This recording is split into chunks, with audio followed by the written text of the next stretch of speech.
شهر رمضان الذي أنزل فيه القرآن هدى للناس وبينات من الهدى والفرقان فمن شهد منكم الشهر فليصم ومن كان مريضا أو على سفر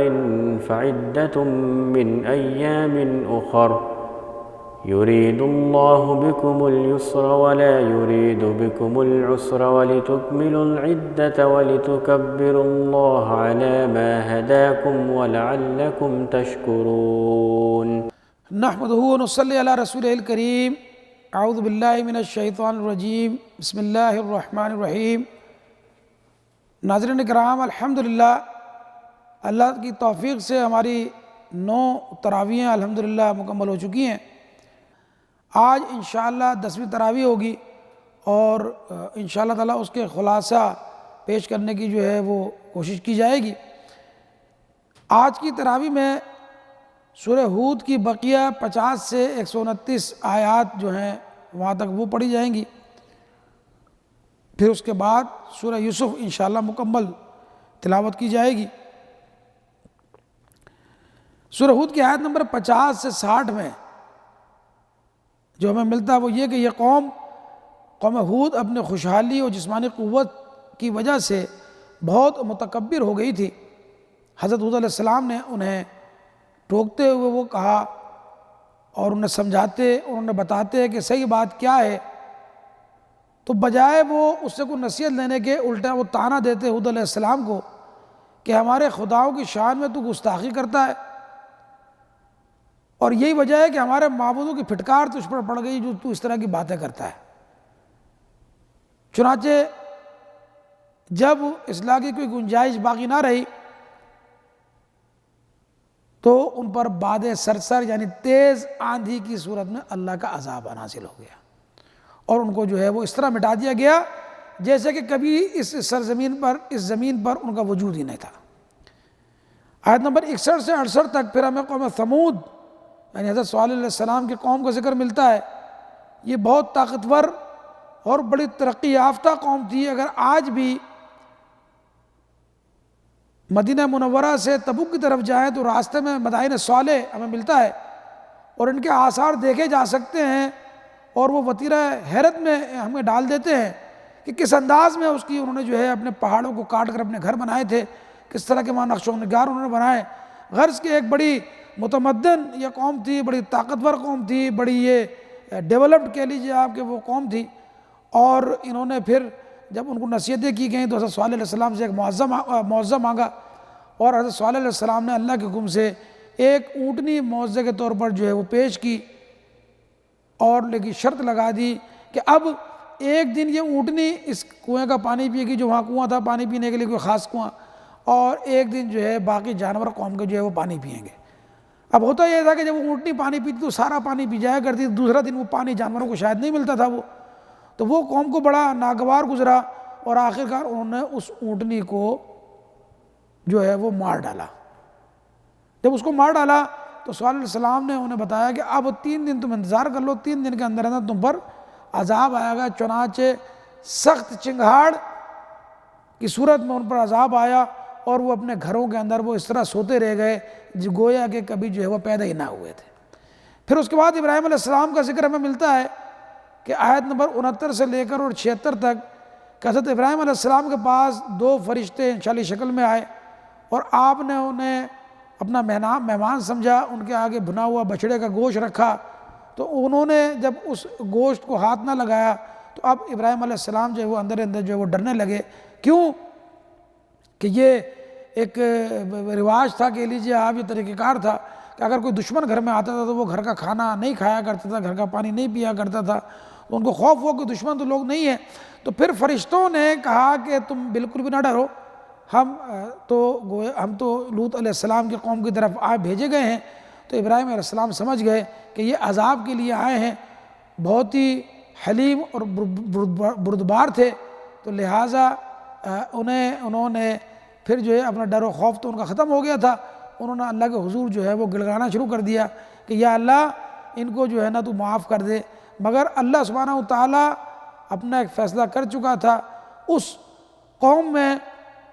تبدیل ہونے کے کوئی آثار باقی نہیں رہے تھے۔ اسی موقع پر فرشتوں نے ابراہیم علیہ السلام کو پیرانہ سالی میں اسحاق علیہ السلام کی خوشخبری دی، اور ان سے یعقوب علیہ السلام کی خوشخبری دی، اور بیوی چونکہ ان کے پاس ہی کھڑی تھیں تو انہیں بڑی حیرت ہوئی کہ میں اس عمر کے اندر جو ہے مجھے ملے گا۔ فرشتوں نے کہا کہ ابراہیم کے اہل پر اللہ کی رحمتیں اور برکتیں ہیں۔ پھر آیت نمبر 77 سے 83 تک حضرت لوط علیہ السلام کا قصہ ملتا ہے کہ ان کے قوم کے لوگ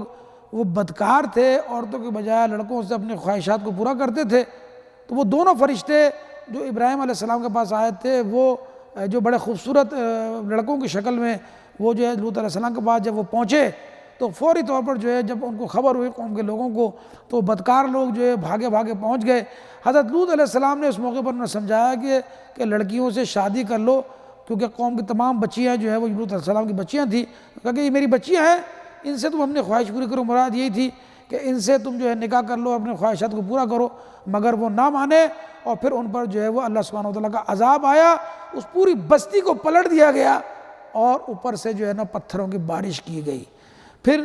آیت نمبر 84 سے 95 تک شعیب علیہ السلام کے قوم کا ذکر ملتا ہے کہ ان کے قوم کے لوگ ناپ تول میں کمی کرتے تھے۔ جنہوں نے نبی کی بات مانی وہ تو بچ گئے، اور جو بات نہیں مان سکے ان پر بھی چیخ کا عذاب آیا، وہ ختم ہو گئے۔ پھر موسیٰ علیہ السلام کا ہمیں قصہ ملتا ہے کہ فرعون نے ان کی بات نہ مانی اور اللہ نے اسے اور ان کے ماننے والوں کو ناکام کر دیا۔ ان واقعات میں ایک طرف تو عقل و فہم و سمع و بصر رکھنے والوں کے لیے نہ ختم ہونے والی عبرتیں اور نصیحتیں ہیں، اور دوسری طرف حضور اکرم صلی اللہ علیہ وسلم اور مخلص اہل ایمان کے لیے تسلی اور ثابت قدمی کا سامان اور سبق ہے۔ اس لیے یہ واقعات بیان کرتے ہوئے آپ کو استقامت کا حکم دیا گیا ہے، جو کہ حقیقت میں پوری امت کو حکم ہے۔ استقامت کوئی آسان چیز نہیں ہے، بلکہ انتہائی مشکل صفت ہے جو اللہ کے مخصوص بندوں کو حاصل ہوتی ہے۔ استقامت کا مطلب یہ ہے کہ پوری زندگی ان تعلیمات کے مطابق گزار دی جائے کہ جن کے مطابق گزارنے کا اللہ سبحانہ وتعالیٰ نے حکم دیا ہے۔ پھر آگے چل کر ہمیں روز قیامت انسانوں کی دو قسمیں ملتی ہیں، ان کا ذکر کیا گیا ہے کہ ایک لوگ ایسے ہوں گے جو بدبخت ہوں گے، دوسرے لوگ وہ ہوں گے جو خوشبخت ہوں گے، نیک بخت لوگ ہوں گے۔ تو بدبخت لوگوں کے لیے ہولناک عذاب ہوگا اور وہ ہمیشہ اس میں رہیں گے، جبکہ نیک بختوں کے لیے اللہ نے جنت میں ہمیشہ ہمیشہ کے لیے بے حساب نعمتیں رکھی ہیں۔ اب اس کے بعد سورہ یوسف شروع ہوتی ہے، اور اس سورہ کے مضمون سے مترشح ہوتا ہے کہ یہ بھی مکہ کے آخری دور میں نازل ہوئی ہوگی، جبکہ قریش کے لوگ اس مسئلے پر غور کر رہے تھے کہ نبی کریم صلی اللہ علیہ وسلم کو قتل کر دیا جائے یا جلا وطن کر دیا جائے یا قید کر دیا جائے۔ یہودیوں کے اشارے پر امتحان لینے کا جو ہے ان سے سوال کیا کہ یہ بتاؤ کہ یوسف علیہ السلام کا قصہ جو ہے وہ کیا ہے۔ چونکہ اہل عرب اس قصے سے ناواقف تھے، اس کا نام و نشان تک ان کے ہاں نہ پایا جاتا تھا، نہ ان کی روایات میں پایا جاتا تھا، اور خود نبی اکرم صلی اللہ علیہ وسلم کی زبان سے بھی پہلے کبھی اس کا کوئی ذکر جو ہے انہوں نے وہ نہیں سنا تھا۔ اس لیے انہیں توقع تھی کہ ظاہر ہے کہ جب آپ کو پتہ نہیں ہوگا تو اس کا جواب نہیں دے سکیں گے، اور اگر دینے کی کوشش کی تو پھر یہ یہودیوں کی طرف جائیں گے، اس طرح جو ہے ان کا وہ پول کھل جائے گا۔ لیکن اس امتحان میں الٹی انہیں منہ کی کھانا پڑی۔ اللہ تعالیٰ نے صرف یہی نہیں کہ فوری طور پر اسی وقت حضرت یوسف علیہ السلام کا پورا قصہ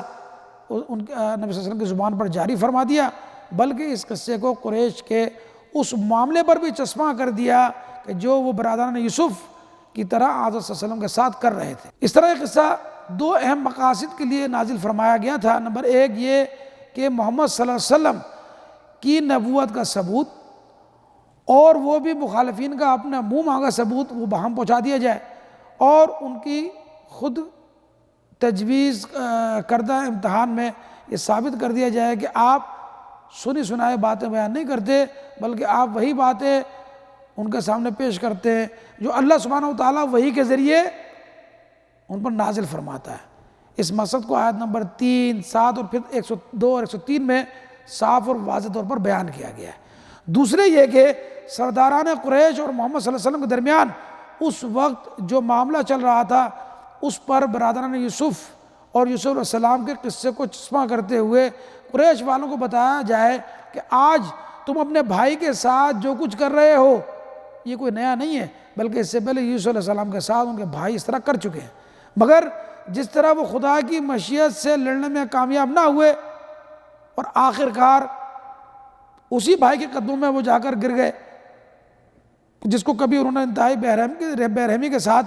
ایک کنویں میں پھینک کر اور جو ہے وہ اپنے طور پر جو ہے وہ قتل کر دیا تھا، اسی طرح تمہارا زور آزمائے بھی اس خدا کے نبی پر محمد صلی اللہ علیہ وسلم پر جو ہے وہ نہ چل پائے گا، اور ایک دن تم بھی اپنے اسی بھائی کے قدموں میں اسی کے رحم و کرم پر جو ہے تم وہ بھیک مانگو گے جس کو تم آج مٹانے پر تلے ہوئے ہو۔ قصہ یوسف قرآن میں شروع ہوتا ہے کہ یوسف حضرت اس کا پہلا ہم تعارف رکھ دیں کہ یوسف علیہ السلام حضرت یعقوب علیہ السلام کے بیٹے تھے جن کا مسکن اور علاقہ فلسطین میں کنعان تھا۔ ان کے 11 بھائی تھے جن میں سے 10 دوسری ماؤں سے تھے، جبکہ ایک بھائی جن کا نام بنیامین تھا وہ ان کی اپنی سگی ماں سے تھا۔ یوسف علیہ السلام اپنی اعلیٰ صفات کی وجہ سے والد کے بہت چہیتے تھے اور دوسرے بھائی ان سے اس بنیاد پر بڑا حسد کرتے تھے۔ اسی دوران یوسف علیہ السلام کو ایک خواب نظر آیا کہ آپ نے دیکھا کہ 11 ستارے اور سورج اور چاند ان کے سامنے سجا ریز ہیں۔ انہوں نے اس کا ذکر اپنے بابا سے کیا، اپنے والد سے بیان کیا، تو حضرت یعقوب علیہ السلام نے کہا کہ بیٹا اس کا تذکرہ تم کسی سے نہ کرنا، ایسا نہ ہو کہ تمہارے بھائی کسی سازش کے ذریعے تمہارے جو ہے نا وہ پیچھے لگ جائے۔ اچھا اب ایسا ہوا کہ ادھر بھائیوں نے یوسف علیہ السلام کو قتل کرنے کا ارادہ کر لیا تھا اور وہ اپنے والد کے پاس گئے اور کہا کہ ہم جنگل کی سیر کو جا رہے ہیں تو لہٰذا یوسف کو ہمارے ساتھ بھیج دیا جائے۔ باپ نے کہا کہ مجھے ڈر ہے کہ ایسا نہ ہو تم اپنے کھیل کود میں لگے ہو اور اس کو کوئی بھیڑیا کھا جائے، تو کہا کہ ہم ہیں نا اتنے طاقتور، ہمارے ہوتے ہوئے کیسے کوئی بھیڑیا جو ہے وہ ان کو اچک لے جائے گا۔ لہٰذا بھائیوں کے اصرار پر حضرت یعقوب علیہ السلام نے حضرت یوسف علیہ السلام کو ان کے ساتھ جانے کی اجازت دے دی۔ جنگل جا کر انہوں نے یوسف علیہ السلام کو ایک کنویں میں پھینک دیا اور روتے دھوتے گھر آ کر اپنے بابا کو کہانی سنائی کہ یوسف علیہ السلام کو بھیڑیا کھا گیا ہے، ساتھ ہی ان کی قمیض میں جھوٹا موٹا ایک جو ہے نا وہ خون لگا کر بھی لے آئے، اور پھر جس پر یعقوب علیہ السلام نے فرمایا کہ تم جھوٹ کہہ رہے ہو مگر میں کیا کروں گا، میں اس پر تمہاری ان باتوں پر صبر کروں گا۔ ادھر قافلہ کا گزر ہوا اور اسے پانی کی حاجت ہوئی تو اس نے کنویں میں پانی کا ڈول ڈالا تاکہ جو ہے پانی نکالے، اس میں جو ہے وہ یوسف نے پکڑ لیا اس کو اور یوسف اوپر آ گیا حضرت یوسف علیہ السلام۔ قافلے نے انہیں مصر کے بازار میں جا کر ایک حکومتی افسر کے ہاتھ جا کے فروخت کر دیا۔ اب عزیز مصر جس افسر کی بیوی تھی جس نے خریدا تھا، وہ جو عورت تھی وہ حضرت یوسف علیہ السلام کے حسن و جمال سے اس پر وہ فریفتہ ہو گئی اور اس پر انہوں نے ڈورے ڈالنے شروع کر دیے، اور پھر ان کو ایک دن موقع پا کر اس نے بدکاری کی دعوت دی جسے کہ حضرت یوسف علیہ السلام نے ٹھکرا دیا اور وہاں سے بھاگ کھڑے ہوئے۔ جب وہ بھاگے تو پیچھے پیچھے ان کی تھی، ان کو پکڑنے کی کوشش کی، ان کا کرتا ہاتھ میں آ گیا اور پیچھے سے وہ کرتا پھٹ گیا اور اپنی حفظ میں ناکامی پر اس عورت نے الٹا الزام جو ہے وہ حضرت یوسف علیہ السلام پر لگا دیا۔ اب یہ ہوا کہ شواہد دیکھ کر جو اہل حل و عقد وہاں موجود تھے انہوں نے فیصلہ کیا کہ چونکہ کرتا پیچھے سے پھٹا ہے لہٰذا یہ عورت غلط ہے، یہ آدمی غلط نہیں ہو سکتا۔ ادھر جب یہ خبر شہر میں پھیلی اور دیگر افسران کی بیویوں کو پتہ چلا شہر کے اندر، پھر وہ چہمگوئیاں شروع ہو گئیں کہ دیکھو یہ عورت کس طرح کی حرکت کر رہی ہے اپنے غلام کے ساتھ یہ۔ تو اب جب یہ بات ہوئی تو وہ عزیز مصر کی اس عورت نے ان سب کو دعوت میں مدعو کیا اور ان سب کے ہاتھ میں پھل دے دیے، چھریاں دے دی اور کہا کہ تم جو ہے اب یہ جو ہے نا میں بلاتی ہوں یوسف کو اور تم اپنا یہ پھل کاٹنا اور تم لوگ کھا لینا یہ۔ چنانچہ پھر اس کے بعد جو یوسف علیہ السلام کو جب بلایا گیا تو یوسف علیہ السلام جیسے سامنے آیا تو وہ جو ہے دم بخود رہ گئیں، دیکھ کر حیرت میں رہ گئیں، اور تمام عورتوں نے بجائے وہ پھل کاٹنے کے اپنے جو ہے نا وہ ہاتھوں کو انہوں نے جو ہے نا اپنی انگلیوں کو انہوں نے کاٹ لیا۔ اس سے اندازہ ہوتا ہے کہ کس طرح کا معاشرہ تھا، کیسی بے راہروی تھی۔ بجائے کہ اس فعل پر شرمندہ ہوا جاتا وہ افسر اپنی بیوی کو سزا دیتا اور اس نے جو ہے ایسا نہیں کیا۔ اب آگے چل کر یہ ہوا کہ اس افسر نے بیوی کا تو کچھ نہیں بگاڑ سکا بلکہ اس نے یہ کیا حضرت یوسف علیہ السلام کو جیل میں ڈلوا دیا۔ وہاں انہوں نے قیدیوں کے سامنے اپنا اور اپنے خاندان کا تعارف کرایا اور توحید بھی پیش کی۔ اللہ نے آپ علیہ السلام کو خوابوں کی تعبیر کا علم عطا فرمایا تھا موزانہ طور پر، تو اب ان میں سے جو وہاں قیدی تھے ان میں سے 2 قیدی نے کچھ خواب دیکھے اور وہ خواب آپ کے سامنے بیان کیے، تو آپ نے وہ خوابوں کی تعبیر ان کے سامنے رکھ دی، اور اس تعبیر کے تحت ہی جس طرح بتایا تھا انہوں نے، ایک کو سزائے موت ہو گئی اور ایک کو جو ہے رہائی مل گئی۔ جس کو رہائی ملی یہ وقت کے بادشاہ کی خدمت پر مامور تھا جو اس کو شراب وغیرہ پیش کیا کرتا تھا۔ اب ہوا یہ کہ اسی دوران اس سے بعد جب وہ رہا ہو رہا تھا تو حضرت صلی اللہ علیہ وسلم نے کہا تھا کہ تم اپنے بادشاہ سے ذکر کر دینا، وہاں جا کر وہ بھول گیا۔ کچھ عرصے کے بعد ہوا یہ کہ بادشاہ نے خواب دیکھا اور جسے دیکھ کر وہ پریشان ہو گیا۔ اس نے تمام جو اس کے مفکر تھے اس وقت وہاں پر اور مذہبی پیشوا تھے دوسرے تھے، ان سب سے اس نے مشورہ کیا کہ مجھے کوئی جو ہے اس کا وہ بتائیے، تعبیر بتائیے مجھے کہ کیا اس کی وہ تعبیر ہوگی۔ وہ ظاہر ہے کہ وہ سب تعبیر بنانے میں کوئی بھی کامیاب نہ ہو سکا۔ تو وہ جو شراب پلانے والا تھا اس نے کہا، اس کو فوراً یاد آیا یوسف علیہ السلام، اور اس نے پھر یوسف علیہ السلام کا قصہ جو ہے وہ بادشاہ کو بتایا، وہ خواب بتایا، وہ تعبیریں بتائیں، کہا کہ فوراً ان کو جو ہے نا ان کو جا کے یہ خواب سناؤ اور اس کا جو ہے نا ان سے تعبیر پتہ کرو۔ جب یوسف علیہ السلام کو جا کر خواب بتایا گیا بادشاہ کا،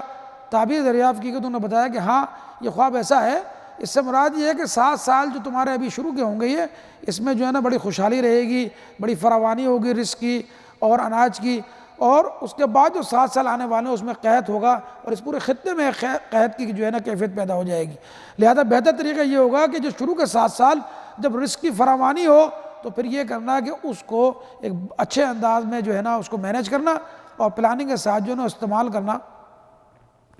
تو بادشاہ کو بہرحال جب یہ سب پتہ چلا تو بڑا وہ خوش ہوا، اس نے کہا جی ان کو رہا کر دیا جائے۔ جب رہا کرنے کا پروانہ گیا تو اب یوسف علیہ السلام نے رہا ہونے سے انکار کر دیا اور کہا کہ پہلے اس قصے کو مکمل کروا، چونکہ اللہ کے نبی تھے، اس وقت تو پتہ نہیں تھا لیکن اللہ کے نبی تھے۔ اگر اللہ کا نبی داغدار آتا پھر لوگوں کو دعوت وہ کیسے دیتا، وہ تعلیم کیسے دیتا؟ تو لہٰذا انہوں نے کہا پہلے اس داغ کو دھو، اس حقیقت کو عیاں کرو۔ تو بادشاہ نے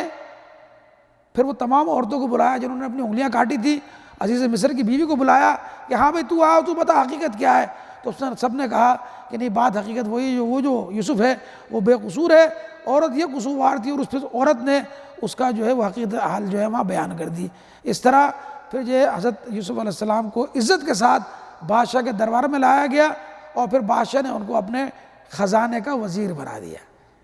کچھ عرصے بعد کیا ہوا کہ ملک کا اقتدار جو ہے مکمل طور پر وہ انہی کے سپرد ہو گیا، اور اسی دور میں اب جو ہے وہ قحط سالی کا دور آ گیا اور اس پورے خطے کو اس نے اپنی لپیٹ میں لے لیا۔ مصر کے سوا کہیں پر بھی جو غلہ وہ نہ مل سکتا تھا، کیونکہ اس خوابے کی تعبیر کے تحت غلے کو جو ہے نا وہ اسٹور کر لیا گیا تھا۔ تو اب یوسف کے جو بھائی تھے وہ بھی فلسطین سے غلہ لینے کے لیے وہ یہیں پر آئے۔ وہ جب وہ اپنا غلہ لے کر لے چکے تو انہوں نے کہا جی ہمارے گھر پہ ایک بوڑھا باپ بھی ہے اور ہمارا ایک چھوٹا بھائی بھی ہے، اس کا بھی غلہ اگر ہمیں دے دیا جائے، اناج دے دیا جائے۔ تو یوسف علیہ السلام نے کہا کہ باپ کا حضور تو معقول ہے کہ وہ بوڑھا ہے، لیکن بھائی کا غلہ آئندہ تمہیں نہیں ملے گا، جب آؤ تو اپنے بھائی کو لے کر آنا۔ یہ انہوں نے اس لیے کیا چونکہ وہ انہیں پہچان چکے تھے کہ یہ میرے وہی بھائی ہیں، اور جو پیسے وہ ساتھ لائے تھے جمع پونجی وہ بھی ان کے تھیلوں میں جو ہے نا واپس رکھوا دی۔ اب اگلی مرتبہ یعقوب علیہ السلام کی منت و سماجت کر کے بنیامین کو بھی ساتھ لے جانے کی بھائیوں نے جب کہا تو انہوں نے جو ہے کہا کہ نہیں تم پھر اس کو ضائع کر دو گے، لیکن جب انہوں نے بادشاہ کا حکم بتایا تو پھر یعقوب علیہ السلام نے ان کو ساتھ جانے کی اجازت دے دی۔ بنیامین جب یہاں دربار یوسف میں پہنچے تو یوسف علیہ السلام نے ان کو آہستہ سے کسی طرح سے بتا دیا کہ میں تمہارا وہ بچھڑا ہوا بھائی ہوں۔ چنانچہ اللہ کی بتائی ہوئی تدبیر سے انہوں نے کیا یہ کہ جب یہ قافلہ جانے لگا تو وہ جو عصا تھا جس سے ناپ کر وہ اناج دیا جاتا تھا وہ کہا کہ وہ بنیامین کے تھیلے میں رکھ دینا، کیونکہ وہاں کا رواج تھا کہ جو چور ہوگا اس کو جس کی چوری کرے گا وہ اس کا غلام بن جائے گا، وہ اس کے پاس رہے گا۔ چونکہ بنیامین کے تھیلے میں رکھوا دیا گیا۔ اب جب یہ قافلہ وہاں سے چلا تو پیچھے سے کسی صدا دینے والے نے دوڑایا گیا قافلے کے پیچھے، اس نے جا کے صدا دی کہ یہ قافلے والے رکو، بادشاہ کی کوئی چیز چوری ہو گئی ہے، تمہارے قافلے میں وہ چیک کرنی ہے۔ جب وہ چیک کی گئی وہ کہا کہ کیا چیز چوری ہو گئی؟ کہا کہ وہ عصا چوری ہو گئی جس سے ناپ کر جو ہے اناج دیا گیا۔ کہا کہ ہم میں تو کوئی چور نہیں ہے، ہم چور نہیں ہیں، ہم تو اناج لینے آئے تھے۔ کہا ہمیں پتہ ہے لیکن ہم تلاشی لیں گے۔ جب تلاشی لی گئی تو بنیامین کے تھیلے سے وہ سعا وہ برآمد ہو گیا وہاں سے۔ جب ہو گیا تو اب اس کے تحت فیصلے کے تحت ان کو روک لیا گیا۔ جب بھائیوں نے یہ کہا کہ اس کا بھائی بھی اسی طرح چور تھا جس طرح کہ اس نے چوری کی ہے، تو حضرت یوسف علیہ السلام نے جو ہے وہ کہا کہ نہیں، جو شرط تھی اس کے تحت جو ہے یہ اب تمہارا بھائی ہمارے پاس رہے گا۔ انہوں نے کہا نہیں، ہم میں سے کسی کو رکھ لو، ہمارا باپ بوڑھا ہے، اس سے ہم وعدہ کر کے آئے، اس کو لے جانا دو۔ کہا کہ نہیں، ہم اسی کو رکھیں گے جو شرط ہے ہماری ہے اس کے تحت، جو ہمارا قانون ہے۔ چنانچہ اب ہوتا یہ ہے کہ سب بھائی قافلے والوں کے ساتھ جو ہے وہ کران چلے گئے اور اپنے باپا کو جا کر سارا ماجرا سنایا اور بتایا کہ بنیامین نے جو ہے نا وہاں چوری کر لی تھی، جس کی پاداش میں ان کو وہاں روک لیا گیا۔ یعقوب علیہ السلام نے کہا کہ میرا بیٹا چور نہیں ہو سکتا، میں اس پر صبر کروں گا۔ اور پھر ان کی طرف منہ موڑ کر بیٹھ گئے اور کہا کہ ہائے میرا یوسف، اور پھر دھاڑ مار مار کر جو ہے رونے لگے کہ ہائے میرا یوسف۔ اس کی جدائی ان سے برداشت نہیں ہو رہی تھی۔ یوسف علیہ السلام کی جدائی میں روتے روتے نابینا ہو گئے تھے۔